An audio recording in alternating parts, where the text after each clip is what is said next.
Depuis les événements récents de Ceuta, Georges-Louis Boucher enchaîne les effets de manche pour dénoncer ce qu'il présente comme un échec de la politique migratoire de Pedro Sánchez, Premier ministre espagnol. Il va jusqu'à publier une image où il apparaît tout sourire dans un montage montrant une foule de migrants s'approchant des grilles de Ceuta, cette scène constituant selon lui la démonstration d'une faillite politique évidente. Il y a quelques jours à peine, environ 60 000 personnes ont franchi la frontière entre le Maroc et l'enclave espagnole de Ceuta. Au moins 72 d'entre elles y ont laissé la vie. La plupart de ces personnes ont été refoulées à peu près aussitôt vers leur pays d'origine. Quoi qu'il en soit, c'est une crise humanitaire réelle et grave. Et face à cette tragédie qu'a fait Georges-Louis Boucher, il a sorti son téléphone et demandé à son communicant en chef de lui faire un petit montage visuel enrobé de raccourcis sophistiques et de comparaisons trompeuses. Cette image, ce n'est pas de l'analyse politique, ce n'est qu'un banal effet visuel qui cherche à vous aveugler sur une réalité plus vaste, à la fois bien plus importante et touchant à bien plus d'êtres humains, mais aussi bien moins dangereuse qu'il n'y paraît pour nous, et bien plus cruelle en réalité pour les véritables victimes de cette situation qui dure depuis des années et même des décennies. La démonstration de M. Boucher repose sur une succession d'approximations et de raccourcis qui ne peuvent qu'entraîner des réflexes de peur injustifiés, alimentant une politique sécuritaire et la montée d'une pensée extrême droitière. Le mouvement réformateur a publié notamment ceci, mot pour mot. Avec une procédure de régularisation massive, l'Espagne illustre parfaitement ce qu'est l'appel d'air. Plus un pays est permissif avec l'immigration, plus l'immigration illégale sera importante. Il met en parallèle la politique très restrictive du Danemark avec celle de l'Espagne. Il attribue aussi indirectement à l'Espagne la responsabilité du développement des circuits de passeurs. Pour l'EMR, les pays européens ne doivent être redevables que de leur propre population et ne portent aucune responsabilité quant à la situation de plus de 150 pays où la situation serait moins bonne que chez nous.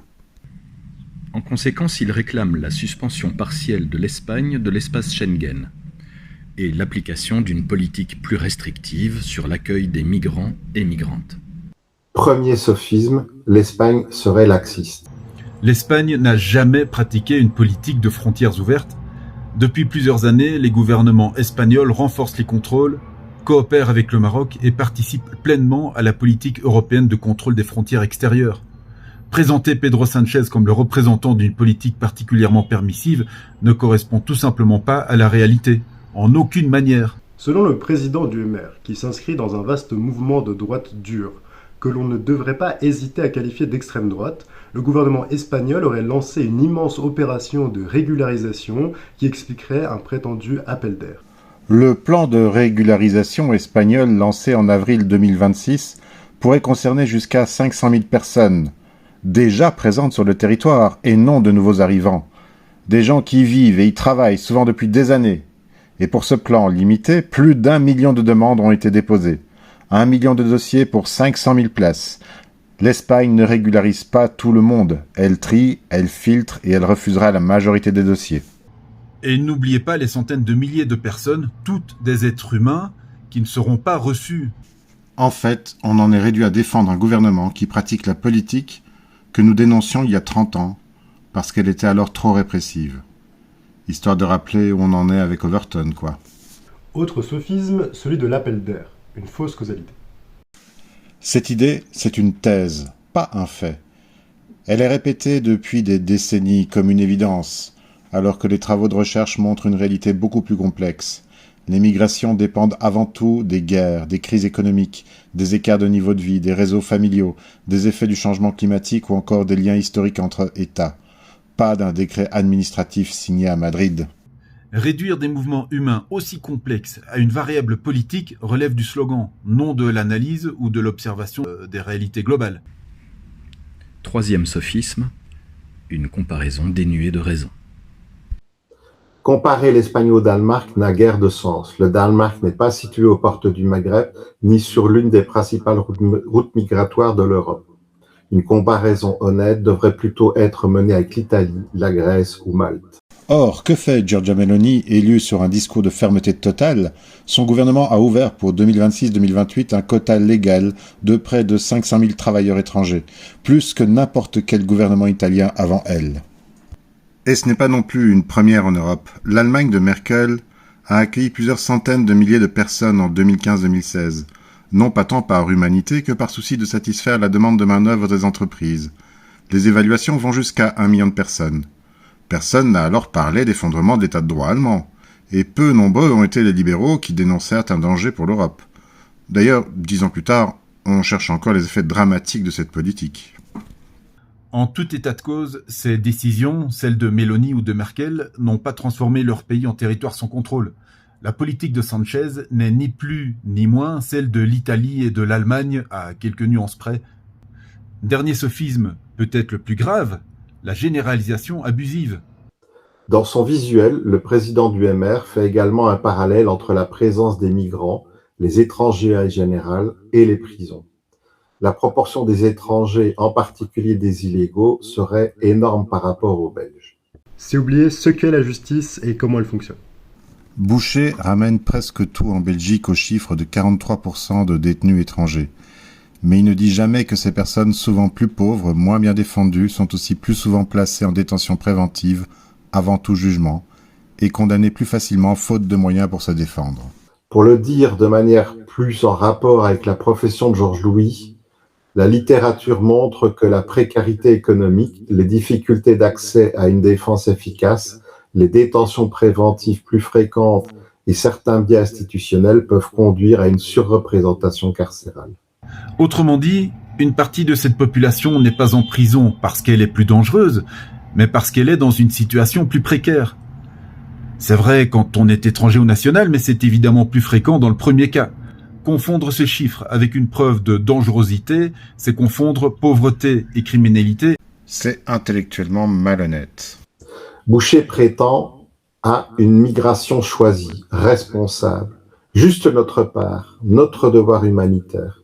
Ce sont les expressions joliettes d'une politique de repli totalement incompatible avec la réalité économique, sociale, géopolitique mondiale dans laquelle l'Union européenne ne devrait pas oublier de s'inscrire. L'immigration, selon le président du MR, devrait être exclusivement choisie par les pays d'accueil. Comme si les migrations étaient un phénomène que l'on pouvait activer ou désactiver à volonté. C'est méconnaître l'histoire. Les êtres humains migrent parce qu'ils fuient la guerre, la misère, les persécutions ou les conséquences des déséquilibres économiques mondiaux. Aucun gouvernement occidental ne décidera jamais seul de la réalité ni de l'importance de ces migrations. Elles existent parce que les causes qui les provoquent existent. A contrario d'ailleurs, les gouvernements occidentaux sont souvent responsables ou co-responsables de nombreuses situations horribles dans certains pays où les situations ne sont pas aussi bonnes que chez nous et qui provoquent précisément les migrations. Ce serait peut-être un truc à cogiter, monsieur Boucher. L'horreur de l'argument de Boucher qui lie immigration choisie et non-responsabilité des États européens résonne comme le double effet d'un orage. C'est l'éclair et le tonnerre. C'est le cynisme qui alimente l'ignorance. Aucun pays n'a jamais réussi à choisir d'arrêter des flux migratoires nés de la misère ou de la guerre. Les murs ralentissent, ils n'arrêtent rien. Et en ralentissant, ils contribuent à la mort par noyade, par meurtre, par la multiplication des accidents sur le parcours. Et l'idée que l'Europe n'a aucune part dans la situation de dizaines d'anciennes colonies est difficile à soutenir. L'exploitation des ressources, les effets du commerce international, le soutien à des régimes ou des conflits qui arrangent nos intérêts économiques, tout cela continue, sous bien des formes aujourd'hui. Reconnaître ses responsabilités ne signifie pas nier celles des gouvernements locaux. Cela signifie simplement regarder le monde dans toute sa complexité. Oh, on a failli oublier. Les passeurs, mais les passeurs, Georges Louis, c'est typiquement un circuit de personnages qui apparaissent pour répondre à une demande. Tu devrais être content, c'est une économie qui suit une de tes règles préférées, celle de l'offre et de la demande. Et de quoi naissent les circuits de passeurs? Précisément de la multiplication des règles qui rendent les mouvements de population illégaux. Exactement ce que tu prônes. Autrement dit, tu es un contributeur net de l'existence même des passeurs, toi et ton idéologie capitaliste. C'est exactement le genre de fonctionnement de type prohibition qui a mené au développement et à l'enrichissement de mafias type Al Capone. Enfin, une précision juridique s'impose. Il n'existe pas de mécanisme permettant de suspendre partiellement un État de l'espace Schengen parce que sa politique migratoire déplairait à un autre gouvernement. Les règles de Schengen prévoient des mécanismes précis, mais certainement pas la procédure réclamée par M. Boucher et ses pareils. Le proposer, c'est proposer quelque chose qui n'existe pas. Le discours de M. Boucher n'a donc aucune base juridique. Ce qui est bien dommage, puisque, sauf erreur de notre part, il est juriste. Nous devons inscrire la problématique des migrations dans le cadre global de la réalité mondiale, une réalité économique, sociale, environnementale et géopolitique. Si les migrations prennent de l'importance ces dernières années, elles ne sont pas un phénomène nouveau. Et surtout, ce ne sont pas elles qui menacent le monde. Si les gens fuient, c'est que la situation dans leur région d'origine est ou devient difficile, voire insupportable. Les changements climatiques, réels, rendent la vie de plus en plus dure par rapport aux générations précédentes. Les cultures, notamment, sont de plus en plus difficiles, et l'exploitation de grandes surfaces en monoculture destinées souvent à notre bénéfice n'aide en rien, que du contraire. Les rapports de force entre de nombreux pays qui pourraient aspirer à la démocratie sont souvent envenimés par l'intervention de gouvernements étrangers ou d'entreprises multinationales. Dans de nombreux cas, oui, on se répète, mais il faut le répéter, l'Occident est responsable ou co-responsable de situations dramatiques. Tout ceci sans compter la montée des politiques réactionnaires qui ne manquent pas de rendre la vie horrible à des minorités religieuses, ethniques, de genre, de préférence sexuelle ou tout simplement à des personnes qui aspirent à des choix de vie incompatibles avec une situation politique locale. D'un point de vue purement national, belge en particulier, les inquiétudes sur la capacité d'accueil, sur la pression des services publics, sur l'application réelle de l'état de droit sont légitimes. Mais on ne construit pas une politique migratoire sérieuse sur un slogan et un photomontage devant des grilles et des groupes de jeunes gens qui au total n'en peuvent ni. On la construit sur des faits, et les faits ce soir ne sont pas du côté de Georges-Louis Boucher. Des solutions existent, si on les discute longuement, patiemment. Et si on ne cède pas aux phobies alimentées par l'extrême droite de l'échiquier politique que semble vouloir occuper le MR depuis quelques années. Ces solutions, elles passent par ce qui fait des êtres humains ce qu'ils sont. En tout cas, ce qu'ils sont censés être.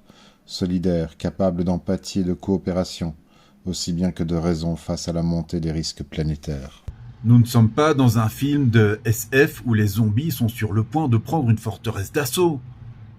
Allons-nous continuer de nous aveugler sur cette prétendue sécurité alors qu'aucun mur n'est capable d'arrêter un phénomène dont on refuse de remettre les causes en question ?